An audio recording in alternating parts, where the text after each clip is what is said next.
Hey, what's good, everybody? Welcome back to Campus Church. My friend Pierce, we're hanging out. How's it going? We're live. You can see in the description what's going on, and we're going to spend some time together with Pierce. We're talking about faith and finances together. Finances and faith, they kind of work together. You know what I'm saying? So Pierce and I, this is unscripted. It's really unscripted. Conversational. It's a conversation. We have a conversation. He's going to do a lot of the conversation. I'm going to sit here and just smile and nod. And we're going to be talking about some area of finances in the mortgage world and stuff like that, which is a big hot topic right now. We want to do this at Campus Church really to help people navigate some practical things that are going on right now in our communities, in our lives, and we're hoping this will benefit you. It's Pierce's birthday. It is. Come on his birthday, he's spending time with us here. Truth be told, I didn't know it was my birthday when I agreed to this. So. Yeah, he actually forgot. But he's a busy man. That's right. He has two beautiful daughters. Another boy. That's right. A son on is the son's being cooked. Cooking right now. Yeah. So it's good. So we're gonna spend some time together, waiting for people to log on, and it's great. So if you have some friends, you want to invite them, you can share this on your page. You can do a watch party. I think this would be really beneficial. We'll spend the next 20, 25 minutes together talking about faith and finances. Really, finances again in the whole mortgage world. And there's a lot of stuff out there being talked about. Yeah. And so if you want to reach out to Pierce personally, we have his information on the screen. He has a cell phone number. Text is good. Text message, yeah, don't call him. Text. No, call. Can he call? Can they call? Okay, he said. This is going to be fun today. You can reach out through chat on the chat box if you have a question for Pierce, and if you can answer it, he'll do that. I'll try to answer it. We'll call it question and response. We may not have any answers, but we can respond. Okay, you know what I'm saying? So, Pierce, why don't you go ahead and kind of share a little bit about who you are, what you do, and just kind of share, kind of like you frame it however you want. Hi everyone, I got Pierce Rankin. I'm from Seattle, Washington, born and raised here. I've been in the mortgage industry for almost 5 years now. So yeah, as Jared mentioned, there's a lot of things going on, a lot of news headlines that you never know what to believe. Yeah, right? exactly. So we just want to try to give a little bit of clarity for folks, specifically right now. One of the biggest topics that we're dealing with right now is obviously a lot of folks are going through some hard times with losing employment, losing income, getting furloughed. Sure. And how does that affect your ability to pay your mortgage? How does that affect the real estate industry, equity in your home, things like that? So at the beginning of this whole thing, the government rolled out the CARES Act, which I think it got rolled out in about 2 weeks, which if you contrast, it was pretty quick, right? If you contrast that to 2008, which was the last recession, which I know everyone's comparing this recession to, it took about a year and a half for legislation to be rolled out. So a year and a half compared to 2 weeks. Like 2 weeks. Wow. Yeah. So obviously they moved very quickly, and it was out of, I think, they were trying to be very helpful, but Sure. I think some things got missed and didn't get communicated well. But here we are. So the government came out and said that a homeowner could forbear on their mortgage, delay your mortgage payment, didn't have to make it for up to 6 months, and then a potential 6-month extension. Okay. So 12 months total. So Pierce, just to help me out, all right? Yeah. Because I'm not the sharpest person around, but I'm not the dullest either. So when you say forbear, means you don't have to pay your mortgage. Correct. For up to 6 months. Correct.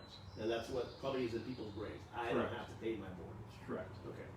And how that is different from what happened back in the 08-09 crashes. Back then, you had to prove you had economic hardship. Got it. Okay. So if you lost your job, you had to prove that, and then you potentially could then forbear on your mortgage. Whereas today, nobody has to prove anything. You just have so that's the difference. That's a huge difference. Because in theory, every homeowner could not make their mortgage payment for the next 12 months, which would be problematic. So the first thing I would say is if your job has been affected, if you have lost your job and you can't make your mortgage payment, reach out to your servicer, because your servicer will have the guidelines and the mechanisms for what forbearance looks like. Okay. For you specifically. Everyone is different. Everyone's situation is different. So what applies to me won't apply to you or apply to us. There are people in the background over here. Tech team. Yeah, tech team. So it's you need to make sure that you're talking with your servicer about your situation. And one of the things that I think has really been lost in this whole thing is you have to pay the money back. That's very important. That's what we've been talking about, right? So before you get into that, would you say one of the most important things to do is making sure you're communicating with your lender, making your service provider, make sure you're communicating. Okay. Whoever you write your check to every month for your mortgage payment, you need to call that number. Keep them in the start loop. talking That's to what you're someone. saying. Yeah. And don't just over the phone. You need to get things in writing, because That's very good. yeah, you need to get emails. You need to get letters. If you're going to do something, if you're going to start the forbearance process, Make sure you document. Yeah, you want something that you can point to, a hard copy, not just I talked to somebody, because that won't fly. That'd be something I would do. Yeah, I talked to Joe. Who's Joe? Yeah. Yeah. Well, I was telling Jared off the air. Yes, great. Before- That's right, off the air. Before That's this, right. we've had a couple clients where the servicers called them and basically kind of offered it as some perk, and they were just very confused by it. And Okay. so there's a lot of confusion as to, Right. should I do this? How does it affect me? But like I said, you have to pay the money back, and it's not, That's something we really talk about. and there's no clear system of how that's going to happen. Is it going to happen in a lump sum? Let's just say a client, you had a house. Okay. And you just had to forbear for 6 months. Yeah. It's unclear whether in the 7th month you owe all that money back right then. So wait a second, Pierce. So what you're saying right now, Yeah. 6 months from now, if I forbear right for the next 6 months, Yep. what you're saying is unclear, what you said. Because I want us to get it, because I've had conversations with friends, I'm not in the industry, but I have friends who own houses, and we've talked about this. What you're saying as an expert, Yep. is unclear right now. Please get this. It's unclear because of all that's happened. Mhm. If you forbear for the next 6 months, we could be 5 months into this, and all of a sudden it comes out on the 7th month, you'll pay all of your money. Correct. Okay. So if you're We don't know that's going to happen. right, we don't. That's the point. So if your house payment was $1,000 in month 7, you might have to owe all $6,000 in month 7. So if Snap on that. you may have to pay it at the end of your loan, you may have to make it divided up over several payments. It's again. But again, the point of that, the point of the matter is you're going to pay that money back. Yes, Yeah, it's yeah. not just a free rent for 6 months. And so the question becomes is, if you've lost your job and decide to do that, and then in 6 months all of a sudden, boom, here you go, Yeah. what happens then? See, and It's like, because a lot of I people, don't have that answer. Nobody has that answer. A lot of so people, that's the have problem. lost their jobs. Yeah. Yeah, Yeah. and then the return to work is going to be probably a very slow rollout. At least for us, we're in Washington State. It's going to be a slow rollout. Yeah. It's not going to be, hey, next Monday we're going back to work. Yeah. Yeah. I mean, we were talking about Boeing just because it's local, and we've had clients that worked at Boeing, earning a lot of overtime. How the structure, the pay structure is, and they might go back and full capacity, but no. And so 20 hours a week or half the rate of pay, it's nobody knows. And so trying to make educated decisions, on April 26th about what's going to happen. May 15th, or let alone tomorrow, it's obviously very difficult. Does anybody have any questions that you're thinking of right now?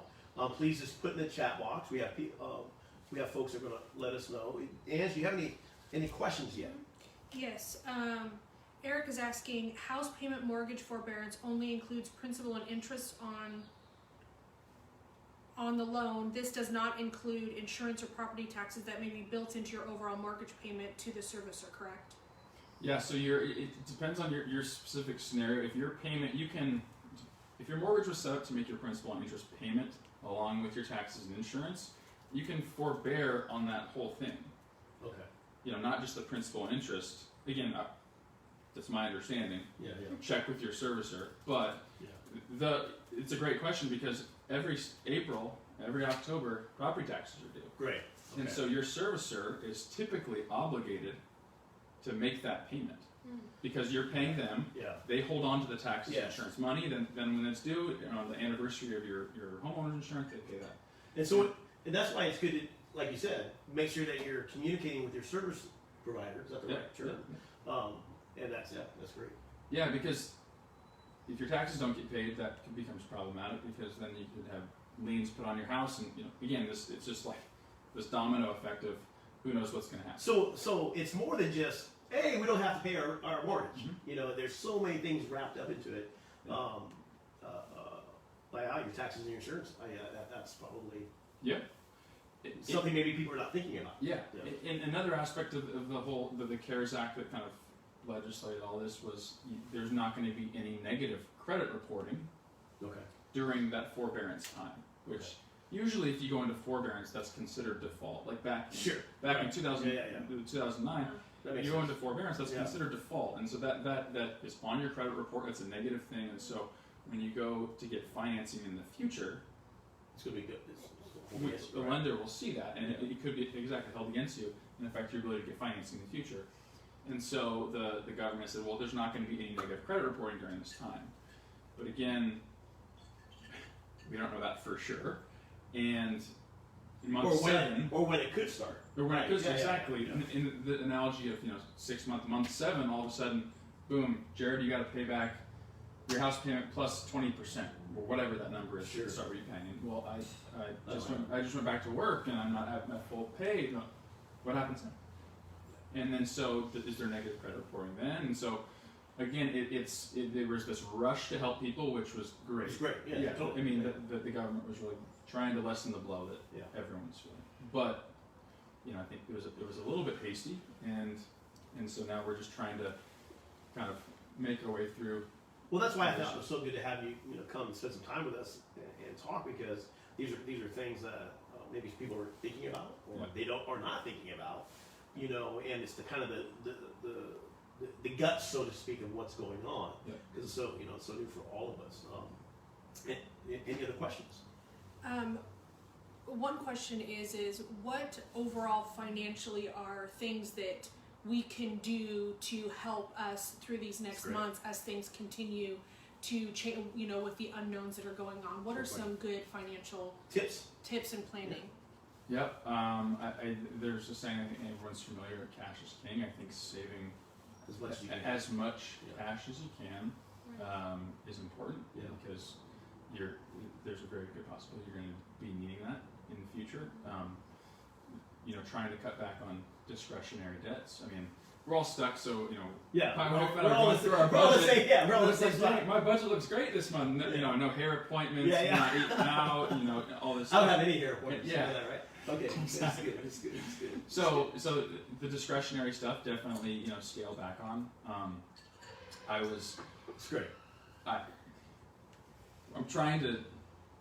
I'm in the mortgage industry, so I'm not in the financial. I'm not a financial advisor, so I try to educate myself on those topics. But one of the things heading into before coronavirus was even uttered back in fourth quarter of 2019, America as a country, personally, consumer debt, student loan debt, business debt was at all-time highs, and so everyone I think is just kind of being shaken down to like, okay, this is really real. And I mean, we were talking about this. This isn't going to be just, hey, May 4th, boom, here we go, we're back up and running. This is going to be a multi-month, probably multi-year process.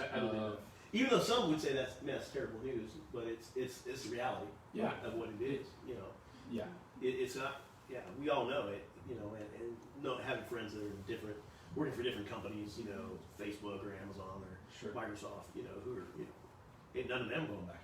They're just not. They're working, but they're not. It's that push back, to whatever normal life is. I think it's that realization, like with your mortgages and your house payments and stuff like that. I think like I said, like we talked before, my biggest concern is just friends of mine as we, everyone's just talking, and you hear people talk, or you see someone post something on it.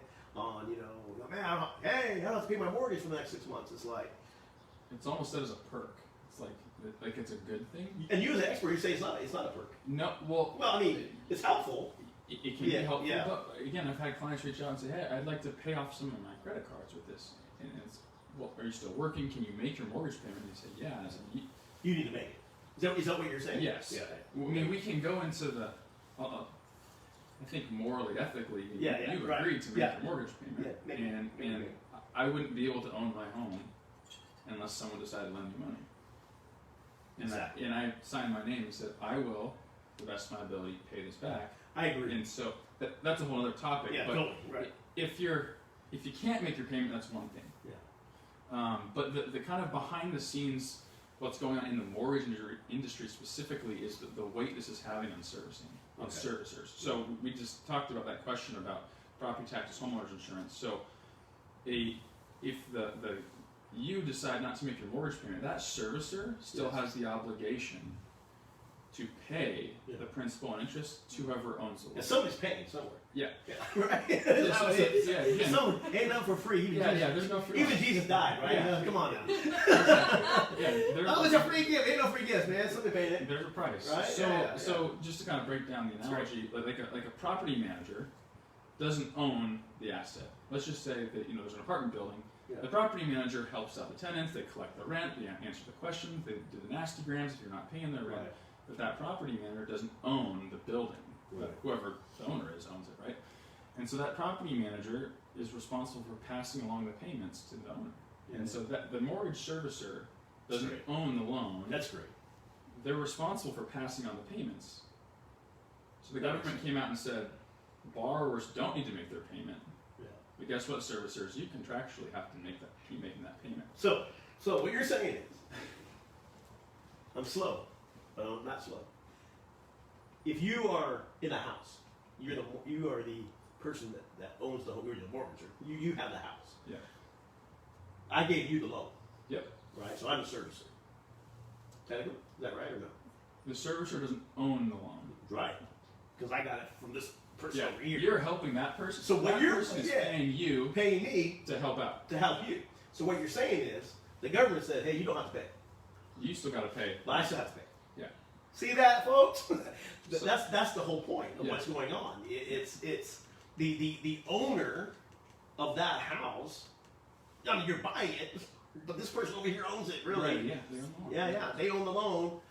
And so what that's doing to Yeah. the servicer, That makes sense. to you, is Okay. that's putting you in a liquidity crunch. Yeah. You have to front those payments for 3, 6, 12 months, however long you're not getting paid to that Right. owner. And so you're probably not sitting on a pile of cash, just like Most people are. not. Yeah. So the early kind of projections were up, I think we're talking about up to 20% of homeowners could do this. And so in 6 months, that's roughly $70 billion, Right. billion with a B, That's a lot. of obligation for you Yeah. to pass on to the owner of the loan. Yeah. You're not sitting on that amount of cash. No, sir. So the servicing industry is really in a between a rock and a hard, rock and a hard place right now, and they're not getting any help from the federal government, the agencies, the head of the agencies that really should be stepping in to try to backstop that. And so the mortgage industry, and then therefore the real estate industry, is very, I don't want to be alarmist, but Sure. they're prone to some But it's a reality ton of of what's risk going on. Right. now. Yeah. Totally. Yeah. Because as you guys, I posted on my Facebook a couple of weeks ago about JP Morgan Chase raising their credit score requirements and increasing their down payment requirements. And so what does that do? Or why are they doing that? Well, all this risk just floods the market, right? Right. People aren't going to make their payment. Right. Mortgage servicers aren't able to make the payment to the owners of the loan. Right. And so as a lender, any mortgage lender, they don't want to hold that loan on the books if all of a sudden they aren't able to move it. Makes sense. Because Makes sense. they only make money by being able to Makes transact. sense. So they need money to be able to do their work, and all of this, this risk is shrinking the buyer pool, because if you need a 700 credit score, what about people with 699 or 680 or 660? Right. And what we just talked about is America was at the all-time high of consumer debt Yeah. going into this. Yeah. Already. Yeah. Yeah. Before coronavirus was a thing. Yeah. And so if you shrink the buyer pool, It's good stuff, what man. does that do to the real estate market? Again, good stuff. it's So, what I've heard you say, which really stuck out to me, was this: is that if you can make your mortgage payment, you should make your mortgage payment. You ought to make your mortgage payment. Don't use that money to throw it in the savings account to pay off your credit cards. It's almost like a freebie. Yep. It's not like, oh wow, I don't have, because most people's mortgage payment is probably not $1,000. It's probably like around 20 here, yeah. What is it? Yeah, I mean, probably $2,500. Yeah. I mean, I don't know. Don't take that $2,500 thinking, well, maybe never pay that back. Although they're just going to tack it on to the end of the 30-year mortgage anyways. Yeah. I'm not going to be in this house Best anyway. case scenario, that's what happens. Best case would be, if you forbear for 6 months, they just will tack it on to the end. That's the best case. Right. The interesting case is in the 6 months at month 7, you may owe $18,000 in that month. Dude, that would just snap you. Yeah. and another hidden element is you're stopping the amortization on your loan. Amortization kind of works like it's like a scale. Sure. Like the more you pay, the principal starts getting paid off faster and less interest. And if you stop that affects when you go to sell the house how much equity you have. So that's what's I think borrowers on a very micro level don't understand what's happening What's behind going on closed right now. doors, Right. especially in I Washington. think that's great. Yeah, in DC, that it's not just going to affect me and my house. It's like Everyone. there's Well, but here, ripple we're effect. all in this together, right? And it's really, it's becoming more and more of a reality. I think if we have no more questions, okay. Pierce, thanks so much. Yeah. I think this has been great. If you have any personal questions, they can always reach out to you. Text me, call me, Text email me. him, call him. Emails up there, pierce.rankin@fairway. And it's in the. Oh yeah, that's right. I posted it in we the posted chat. that. Please reach out to Pierce. I know this guy. We're friends. Goes to our church. And it's a good guy. The last thing I'll say is just the more specifically with mortgage and kind of real estate, the interest rates right now they're projected to just be low and stay low for a while, and so that's that can be helpful to homeowners to try to reduce, if you still have your job, to try to reduce your monthly obligations. This would be a good time to do it. This would be a great Let's time refinance. pay off. Talking about debt, Yeah. pay off any other debts that you might, That would be the way to go. I think that's what I would do. So that's I wouldn't rush to do it because I think we're going to be in this extended period of. We should be in this extended period of low rates. And specifically around here, the real estate market is pretty resilient just because we have so many jobs. It's a good time to be in the market. That's great. Well, thanks, Pierce. You're welcome. Happy birthday. Happy birthday. Happy birthday. Hey, it's Pierce's birthday. Thank you guys for joining us. Next week, we'll be back here 10:30 a.m. for worship service. 12:30 we'll do another practical time together, faith, and and next week we're going to be with Andy Dooley. A lot of you know who Andy Dooley is. He's a good friend of ours. We're going to talk about health and fitness and stuff like that with Andy. You have another what? I have one more question. One more question. Another question. All right. Do you think that home prices could fall anywhere from 10 to 20% in the next 6 to 9 months due to the economic fallout from the current events influenced by COVID? And then do you have any insight into what the timeline of interest rates might be if and when the economy does get back to some level of normalcy in the next 9 months to a year? That's a good question. I'll address interest rates quickly. We're expecting interest rates to be at a very low level for at least a year. That's our expectation. Certainly that could change if vaccine gets found, all that can change. But our expectation is when you look historically, when we go into a recession, interest rates go down.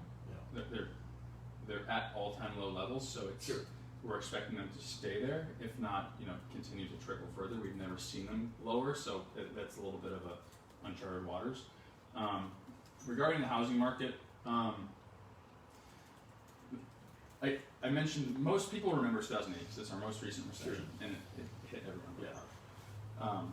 One of the key differences between now and 2008 is this recession obviously was not caused by the housing market. Right. 2008 was. Right. But B, when you look at the demographics of just people, in 2008, take me for example, I'd be considered millennial. I was just my freshman year of college. Right. So I was not in my home buying time.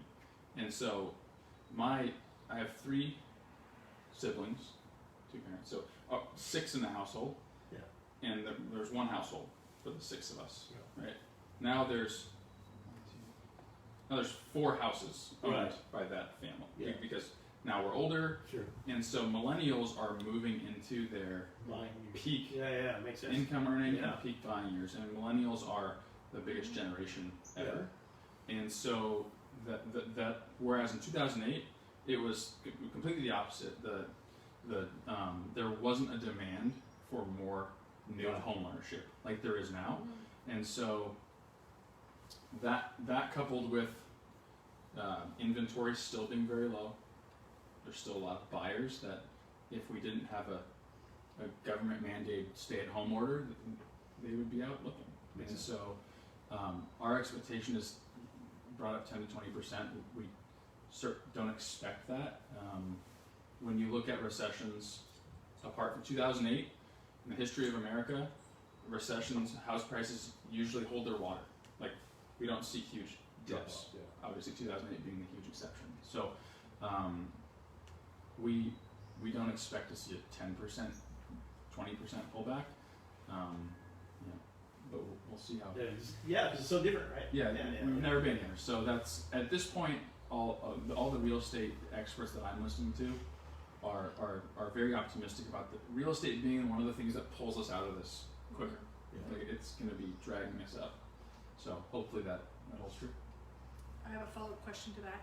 Are mortgage companies, banks adjusting their interest rates due to the high increase in refinancing and the overwhelming processing of said refis?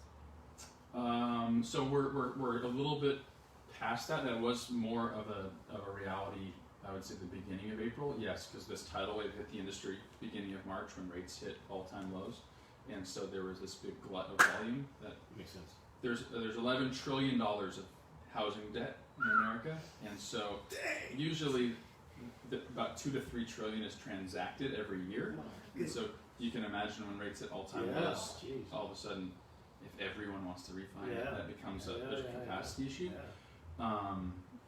Interest rates right now are more being governed by the risk of the forbearance thing. I see. Okay. Because lenders, again, go back to that example, if I'm doing, or you're doing a loan for me, you after the fact, you're trying to sell that to the end investor. Yeah.